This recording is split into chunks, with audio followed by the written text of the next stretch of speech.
Hi everyone, welcome to Gills Mentor online e-learning platform and very good afternoon to everyone and I hope आप सभी ठीक होंगे and अपनी preparation काफ़ी अच्छे तरीके से कर रहे होंगे।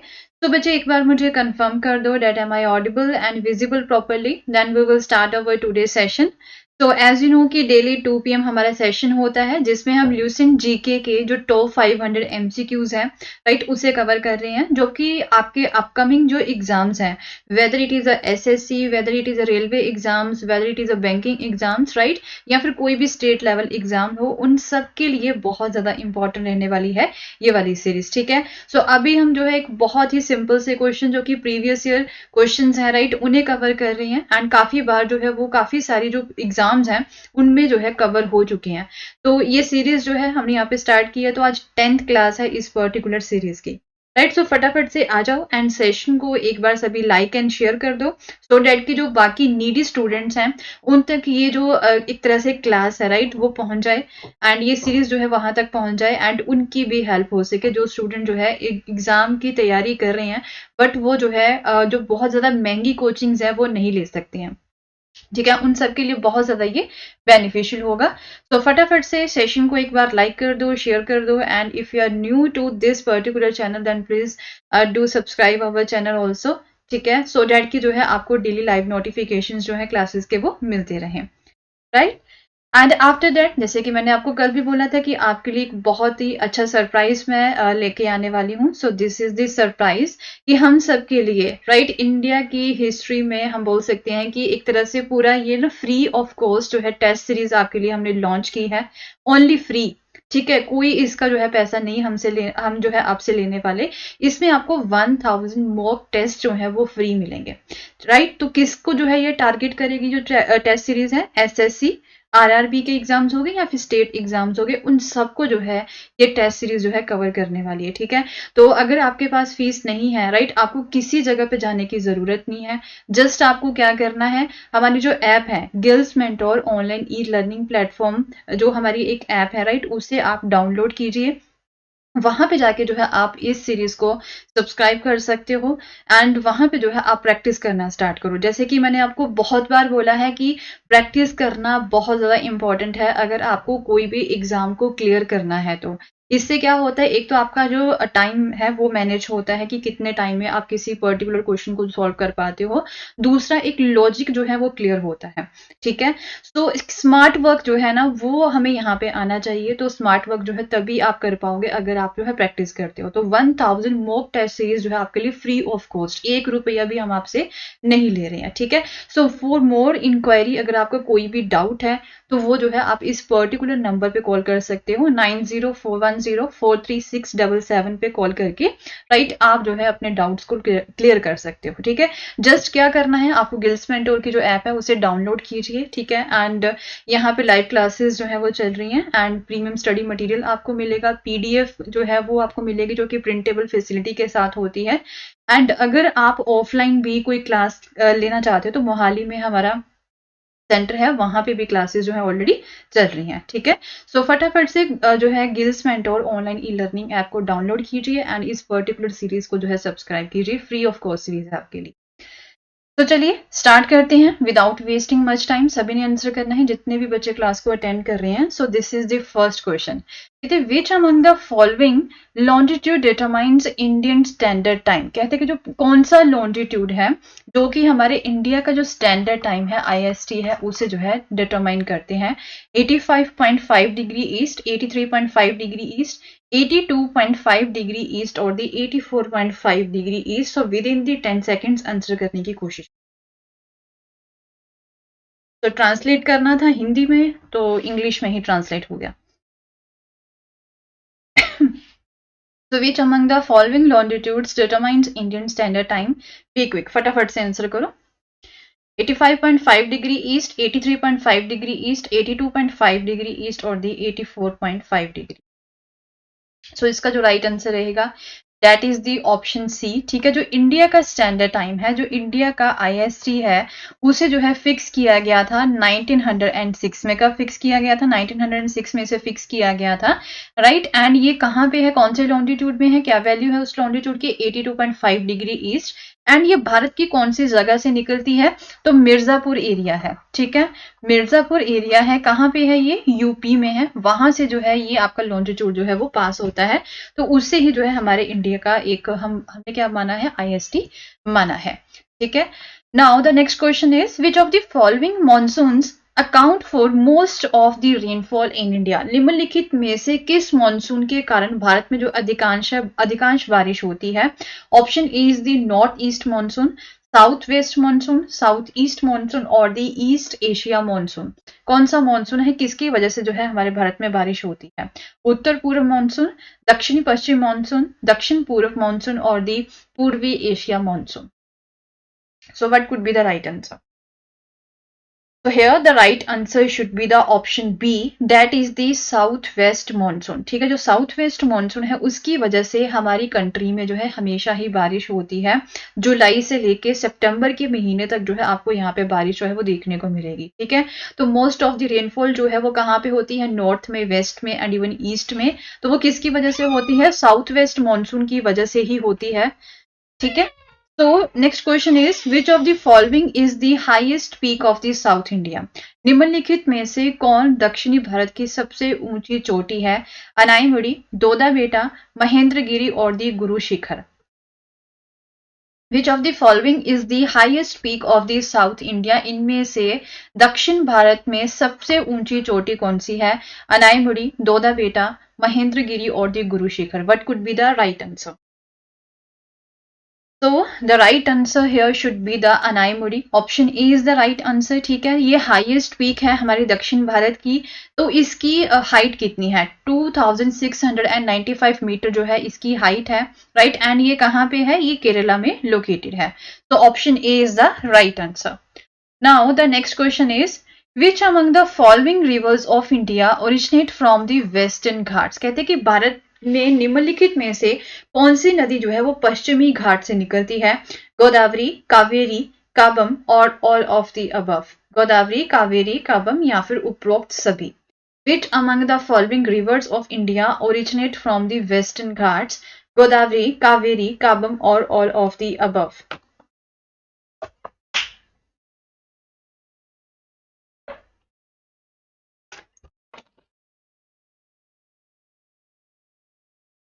तो हियर द राइट आंसर क्या रहेगा, ऑल ऑफ द अबव, ठीक है। ये सभी जो नदियां हैं जिनके भी नाम यहाँ पे दे रखे हैं ऑप्शंस में, गोदावरी, कावेरी हो गया, काबम हो गया, तो ये तीनों ही जो रिवर्स हैं इनका जो ओरिजिन है वो कहाँ से है, वेस्टर्न घाट से ही है, so option D is the right answer. Now the next question is which one of the following geographical terms describes a body of the land that is bordered on the three sides by water। कहते कि निम्नलिखित में से कौन सा भौगोलिक शब्द जो है वो भूमि के एक हिस्से का वर्णन करता है जो कि तीन तरफ से जो है पानी से घिरा होता है, उसे हम क्या बोलते हैं, पेनिनसुला बोलते हैं, गल्फ बोलते हैं, स्ट्रेट बोलते हैं या फिर आइलैंड बोलते हैं, प्रायद्वीप, खाड़ी जो है, स्ट्रेट या फिर द्वीप, क्या होता है वो, मतलब हमारी धरती का वो वाला हिस्सा जो कि तीन तरफ से पानी से घिरा होता है उसे हम क्या बोलते हैं। तो ऑब्वियसली ये सभी को पता ही होगा, ठीक है, option A is the right answer, that is the, उसे हम क्या बोलते हैं, पेनिनसुला बोलते हैं, ठीक है। हमारा जो इंडियन पेनिनसुला है, राइट, वो आपने देखा होगा, एक तरफ आपका अरेबियन सी है, दूसरी तरफ जो है आपका बे ऑफ बंगाल है, एक साइड पे आपका इंडियन ओशन है, ठीक है। तो ये जो है पेनिनसुला, हमारे इंडिया की जो पेनिनसुला है, राइट, तो कोई भी हो, नॉट ओनली इन इंडिया, कोई भी लैंड हो जो कि तीन तरफ से पानी से घिरी है उसे हम प्रायद्वीप ही बोलते हैं। Now the next question is Which of these passes connects the Srinagar and Leh? इनमें से कौन सा जो दर्रा है वो श्रीनगर एंड ले को जोड़ता है, ऑप्शन ए इज दी मना पास, रोहतास पास, नाथुला पास और दी जोजिला पास। Which of these passes connects Srinagar and Leh? मना पास, रोहतास पास, नाथुला पास और दी जोजिला पास।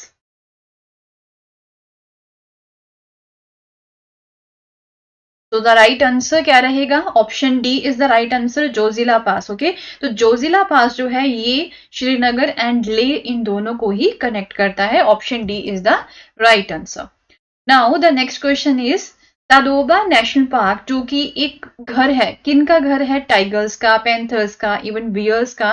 तो ये कौन सी स्टेट में है? असम, चंद्रपुर महाराष्ट्र में, कर्नाटक में है या फिर तमिलनाडु में है? कहते कि जो बाघ, तेंदुए या फिर जो भालू है उनका घर जो है ताडोबा राष्ट्रीय उद्यान कहाँ पाया जाता है? असम में पाया जाता है, चंद्रपुर में है, कर्नाटक में है या फिर तमिलनाडु में है?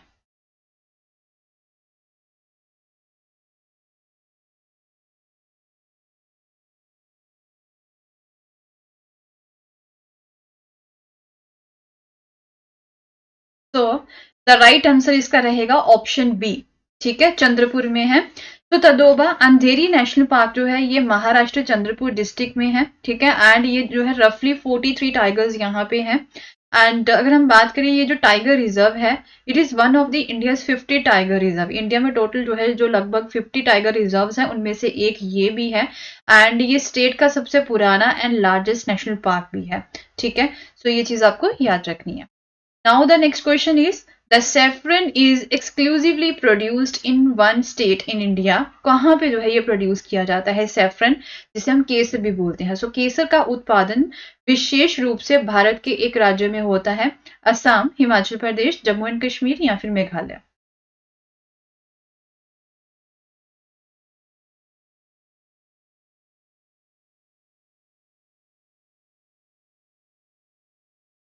The saffron is exclusively produced in one state in India, Assam, Arunachal Pradesh, Jammu and Kashmir और the Meghalaya.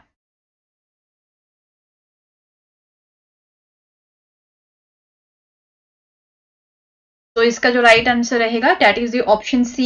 Only Jammu and Kashmir जो है एक ऐसी स्टेट है, स्टेट तो नहीं अब हम इसे बोल सकते हैं, so this is the union territory now. तो this is the only union territory जो कि सैफरन को जो है प्रोड्यूस करती है in the Jammu and Kashmir में, यहाँ पे सैफरन को प्रोड्यूस किया जाता है। Now the next question is which among the following events took place immediately before the massacre at the Jallianwala Bagh? निम्नलिखित में से कौन सी घटना जलियांवाला बाग में नरसंहार से ठीक पहले हुई थी? ऑप्शन इज बंगाल का विभाजन, या फिर इल्बर्ट बिल हो गया, या फिर रॉलेट एक्ट का पारित होना, या फिर Morley Minto reform. Which among the following events took place immediately before the massacre at the Jallianwala Bagh? The partition of Bengal, Ilbert Bill, the passage of the Rowlatt Act या फिर Minto Morley reforms.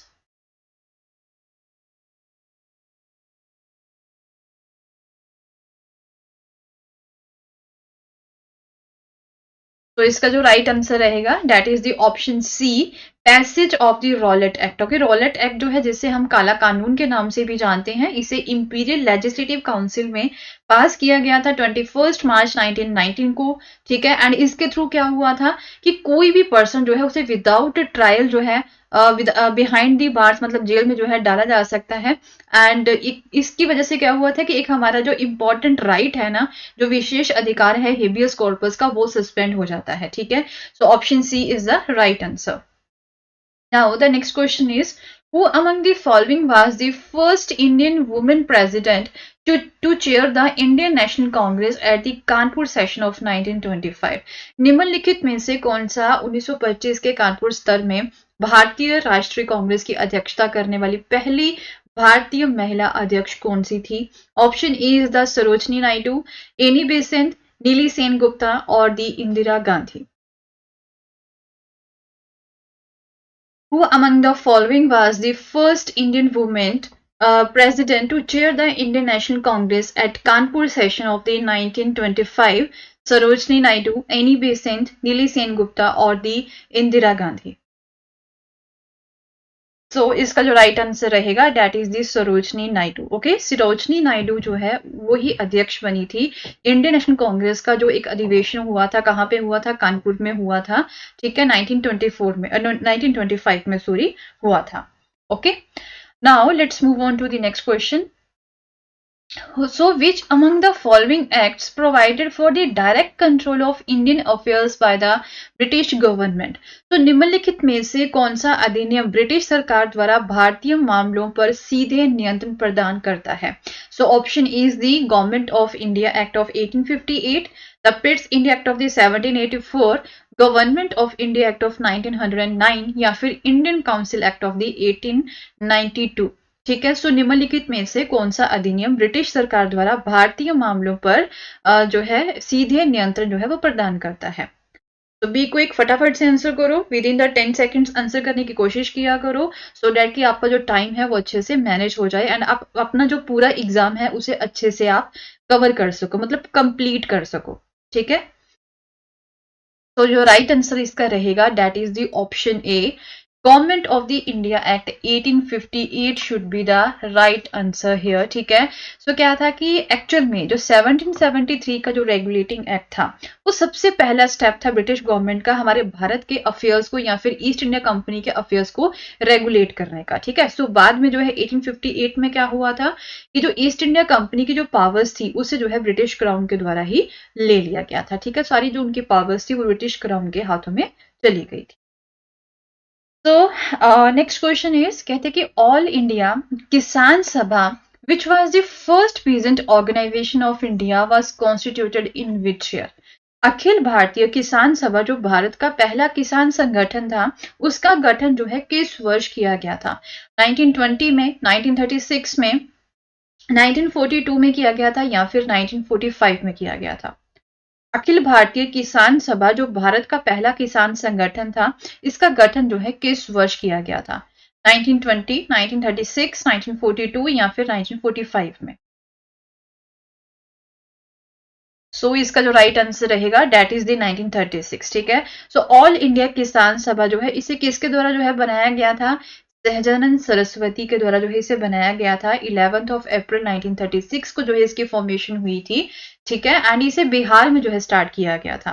Right, तो इसका main objective क्या था? All India Kisan सभा का main objective क्या था कि जो जमींदारी सिस्टम है उसे खत्म करना है एंड जो लैंड रेवेन्यू है उसे रिड्यूस करना है, मतलब कम करवाना है।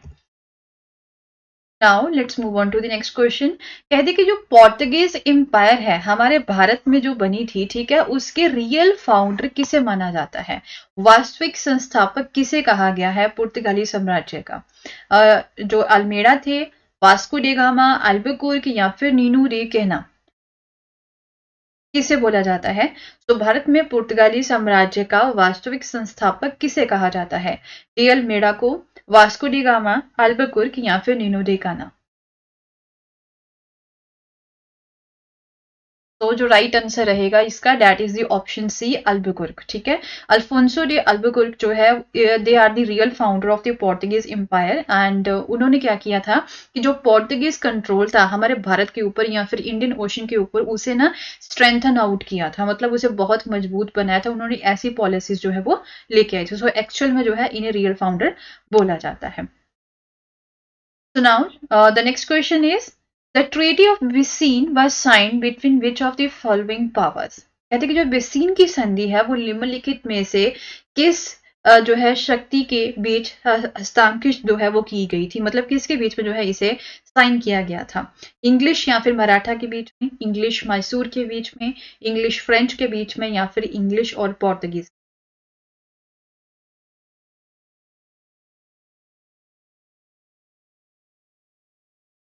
The Treaty of Bassein was signed between which of the following powers? English versus Maratha, English versus Mysore, English versus French या फिर English versus Portuguese? So the right answer should be the option A, that is the English versus Maratha। ठीक है, जो treaty of बसीन है इसे east India company, right, and जो Bajirao to थे मराठास की तरफ से जो है इसे 1802 में साइन किया गया था।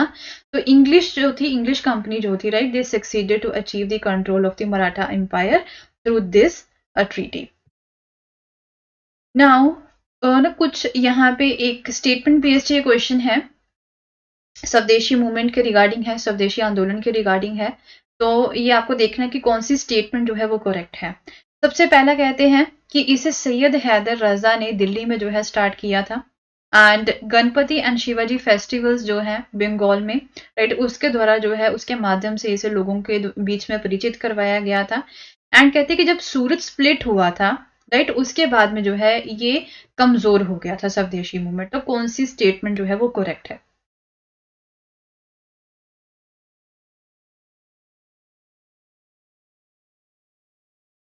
राइट आंसर रहेगा ऑप्शन डी, तीनों ही स्टेटमेंट्स बिल्कुल करेक्ट है। ठीक है।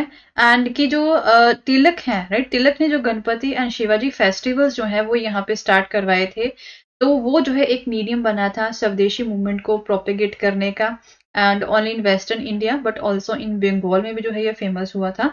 तो option D is the right answer. तो द नेक्स्ट क्वेश्चन इज, कहते कि जो एक तरह से what was the name of the ship of Captain Hawkins by which he came to Surat. तो कैप्टन हॉकिंस जो है, राइट, वो सूरत आए थे, तो कौन सी शिप का यूज करके, कौन से जहाज का जो है वो यूज करके सूरत पहुंचे थे? रेड ड्रैगन, हेक्टर, खैबर या फिर मेजेस्टी?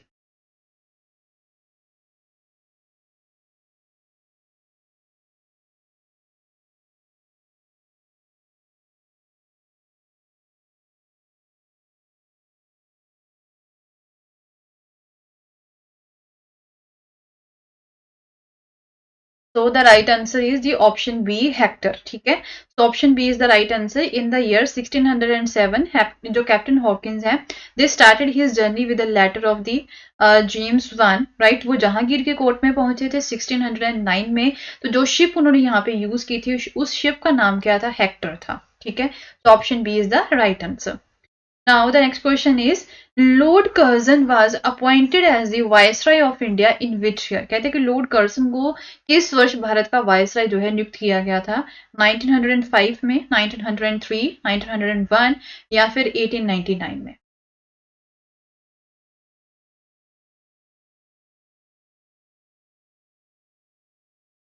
तो the right answer is the option D, 1899 में जो है, जो लॉर्ड कर्जन है, उन्हें वायसराय ऑफ इंडिया नियुक्त किया गया था। And if we talk about the, उनकी जो वायसरायशिप है वो कब खत्म हुई थी? तो 1905 में जो है वो खत्म हुई थी। देन उसके बाद में 1919 में जो है वो secretary of the state for the foreign affairs के तौर पे भी जो है उन्हें नियुक्त किया गया था। Okay, so next question is regarding the Buddhism. So which among the following Buddhist scripture deals in the teachings of the Buddhism? Means जो है इनमें से, निम्नलिखित में से कौन सा बुद्ध धर्म ग्रंथ जो है वो बौद्ध धर्म की शिक्षाओं से संबंधित है? अभिधम पिताका, विनय पिताका, सुत्त पिताका या फिर बोथ बी एंड सी?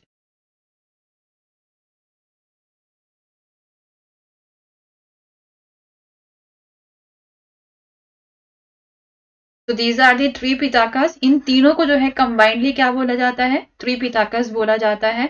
ठीक है, सो अब जो है इनमें से कौन सा धर्म ग्रंथ है जो कि बुद्धिज्म की जो शिक्षाएं हैं, उनकी जो टीचिंग्स हैं, उनके बारे में बात करता है? So it is the Sutta Pitaka. Okay, so जो है सुत्त पिताका यहाँ पे बात करता है about the teachings of the Dhamma. ठीक है, जो धम्म है, जो मतलब इनकी शिक्षाएं हैं, उसे धम्म बोला जाता है, तो उनके बारे में जो है ये बात करता है। ठीक है, Now the next question is, how did Chandragupta Maurya die? कहते हैं कि जो चंद्रगुप्त मौर्य है उसकी मृत्यु कैसे हुई थी? सेल्यूसिड मॉरिन वॉर हुई थी, या फिर कोई प्राकृतिक कारण थे, या फिर सल्ले खाना का उन्होंने पालन किया था, या फिर बिंदुसार ने उसे मार दिया था? क्या कारण था?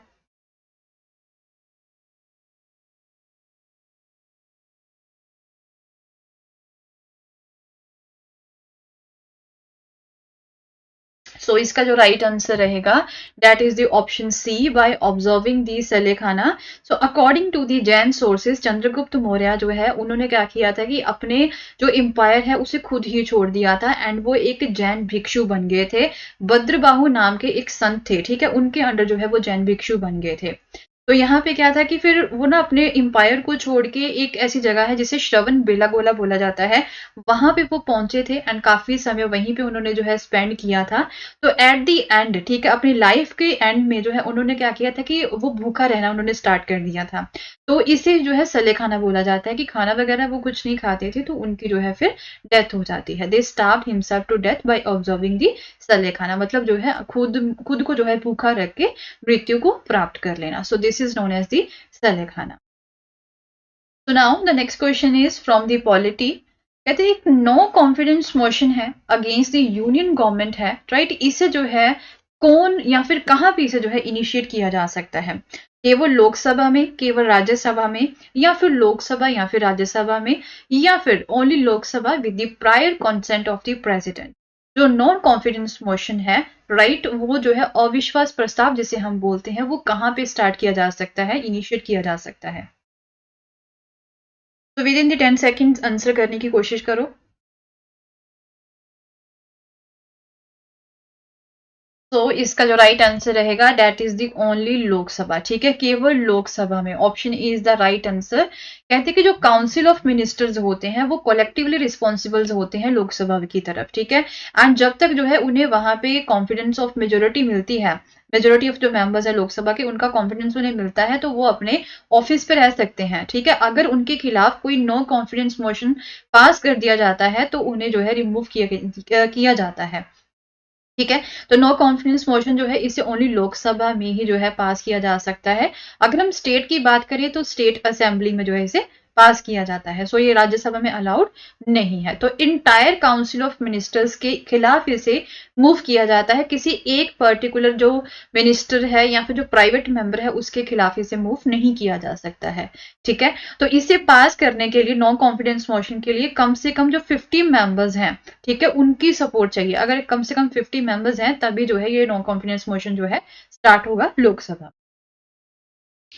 Now the next question is, कहते कि जो हमारे भारत का संविधान है, ठीक है, वो अपना जो अंतिम अधिकार है वो कहां से प्राप्त करता है? भारत के सर्वोच्च न्यायालय से, भारत की संसद से, भारत के लोगों से, या फिर भारत की संविधान सभा से? भारत का संविधान अपना अंतिम अधिकार कहां से प्राप्त करता है?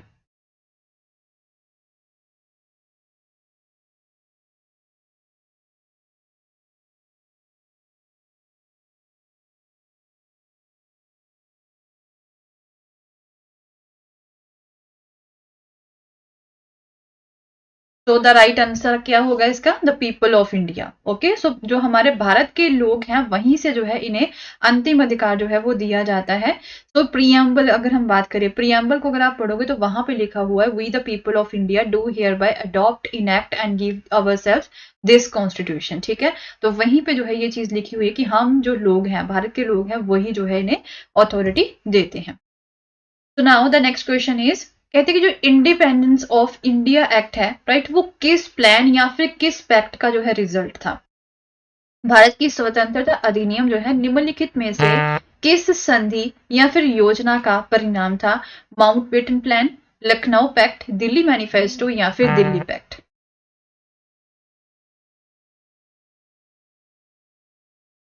तो इसका जो राइट आंसर रहेगा that is the Mountbatten plan, ठीक है। 3 जून 1947 को जो लॉर्ड माउंटबेटन है, जो कि भारत के वायसराय थे, उन्होंने ही जो है पार्टीशन प्लान को जो है सामने रखा था, जिसे हम माउंटबेटन प्लान भी बोलते हैं। एंड इसे कांग्रेस एंड मुस्लिम लीग जो है दोनों ने ही एक्सेप्ट किया था, ठीक है। एंड ये जो प्लान है इसे इमीडिएटली इन्फोर्स भी कर दिया गया था, किस नाम से? इंडियन इंडिपेंडेंस 1947 के नाम से जो है इसे इन्फोर्स भी किया गया था। Now the next question is, कहते which schedule was added by the first amendment to the Constitution of India? Bharat के संविधान में प्रथम संशोधन के द्वारा कौन सी अनुसूची जोड़ी गई थी? 7वीं अनुसूची, 8वीं, 9वीं, या फिर 10वीं अनुसूची? भारत के संविधान में प्रथम संशोधन के द्वारा कौन सी अनुसूची जो है जोड़ी गई थी? 7वीं अनुसूची, 8वीं अनुसूची, 9वीं अनुसूची, या फिर 10वीं अनुसूची?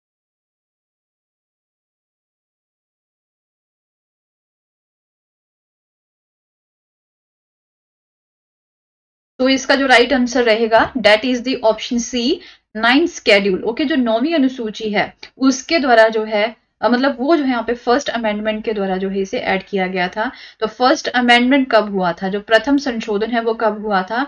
1951 में हुआ था। तो इसके द्वारा जो 9वीं अनुसूची है वो हमारे भारत के संविधान में जो है ऐड की गई थी।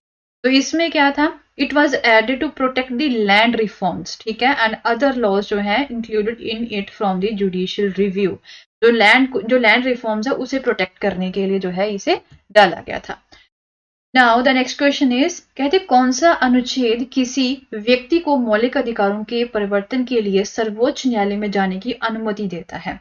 Which articles allows a person to move to the Supreme Court for the enforcement of the fundamental rights? Article 226, article 32, article 133 या फिर आर्टिकल 136? कौन सा अनुच्छेद जो है वो हमें पावर देता है कि हमारे फंडामेंटल राइट्स को हम इन्फोर्स करवाने के लिए सुप्रीम कोर्ट में जा सकते हैं, जो सर्वोच्च न्यायालय है वहां पे जा सकते हैं?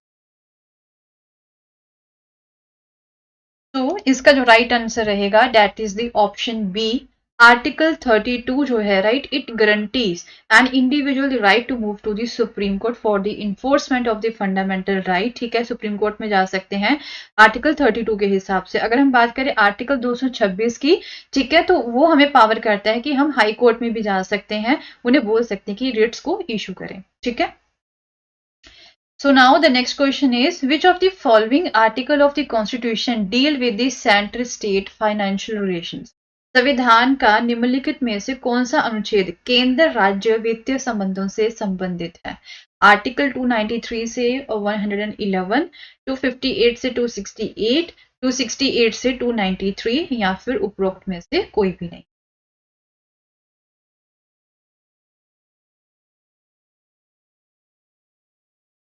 तो बच्चे इसका जो राइट आंसर रहेगा that is the option C. Article 268 से लेकर 293 के बीच में जो है, ठीक है, पार्ट 12 है जो है हमारे कॉन्स्टिट्यूशन का, उसमें जो है सेंट्रल स्टेट की जो फाइनेंशियल रिलेशंस है उनके बारे में जो है बात की हुई है। So now the next question is, what is the name of the first Indian space mission to observe the sun? सूर्य का जो है निरीक्षण करने के वाले पहले भारतीय अंतरिक्ष मिशन का क्या नाम है? आदित्य L1, सूर्य L1, रक्षक L1 या फिर संयुक्त L1?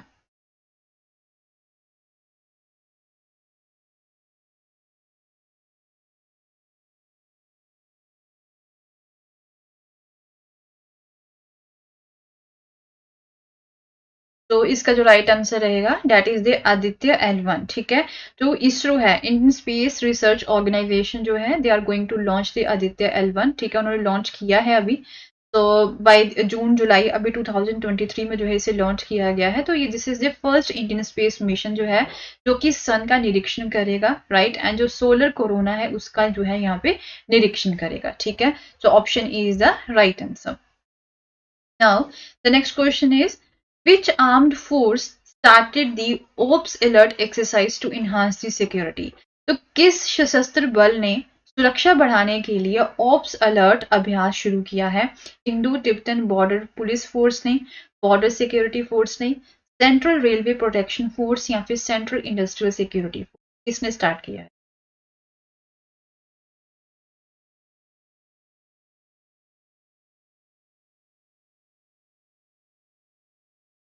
तो इसका जो राइट आंसर रहेगा that is the option B, BSF, that is the border security force. They had started the ops alert exercise so that कि जो है इंडिया पाकिस्तान बॉर्डर पे जो सिक्योरिटी है उसे इन्हांस किया जा सके। ठीक है, तो जो सर क्रीक है, इंटरनेशनल बॉर्डर जो है सर क्रीक से लेके रन ऑफ कच्छ जो है यहाँ पे गुजरात में, एंड जो बामर डिस्ट्रिक्ट है राजस्थान की, वहां तक ये जो एक्सरसाइज है वो कंटिन्यू रहेगी। ठीक है। So now the next question is, what is the name of the indigenous mobile operating system जिसे IIT मद्रास ने recently develop किया था? IIT मद्रास के द्वारा विकसित स्वदेशी मोबाइल ऑपरेटिंग सिस्टम का नाम क्या है? इंडोस, भारतोस या फिर मद्रास ओएस या फिर Tamil OS?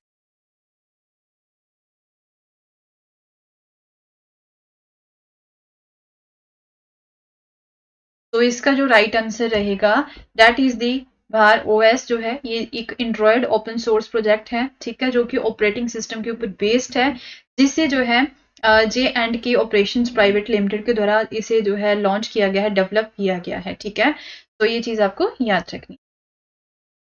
Now the next question is, कहते हैं कि इंडिया का ओनली एक्टिव वोल्केनो जो है वो कौन सी प्लेस पे लोकेटेड है? भारत का एकमात्र सक्रिय ज्वालामुखी निम्नलिखित में से किस स्थान पर स्थित है? Option E is the, car Nicobar में है, बेरन आइलैंड में है, माया बुंदेल में है या फिर लक्षद्वीप में है?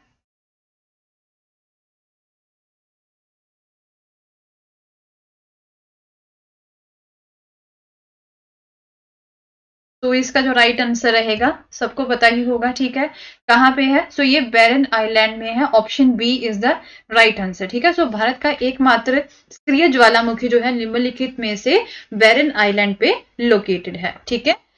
तो बच्चे that's all for the day, आज के लिए बस इतना ही।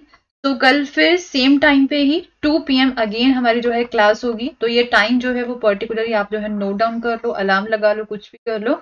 तो 2 बजे शार्प जो है आपको ज्वाइन करना है क्लास को। एंड अगर आपको सेशन अच्छा लगा देन प्लीज जो है सेशन को लाइक एंड शेयर जरूर करना। आपके जो भी सजेशंस हैं, जो भी आप चाहते हो उसके बारे में जो है आप मुझे कमेंट सेक्शन में जरूर बताना, ठीक है। तो अगर आपने चैनल को सब्सक्राइब नहीं किया then please do subscribe this channel also, so that कि आपको लाइव नोटिफिकेशंस मिलते रहें। तो सेशन को लाइक एंड शेयर जरूर करना। Thank you so much, have a nice day, bye bye.